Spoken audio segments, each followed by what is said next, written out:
শ্রীলঙ্কার বিপক্ষে ২ ম্যাচের টেস্ট সিরিজের দল ঘোষণা করেছে বাংলাদেশ ক্রিকেট বোর্ড।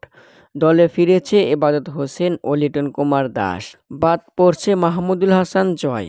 আগামী ১৭ই জুন হবে প্রথম টেস্ট। এরপর ২৫শে জুন থেকে শুরু হবে দু দলের দ্বিতীয় টেস্ট।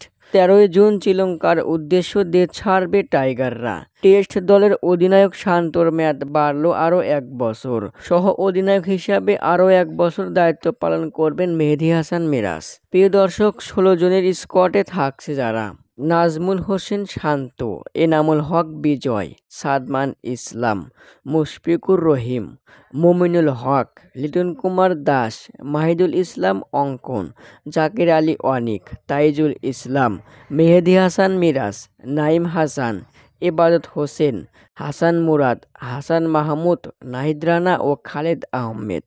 শ্রীলঙ্কার বিপক্ষে দুটো টেস্টই আইসিসির টেস্ট চ্যাম্পিয়নশিপের অংশ। গুরুত্বপূর্ণ দুটো ম্যাচই জিততে চায় বাংলাদেশ।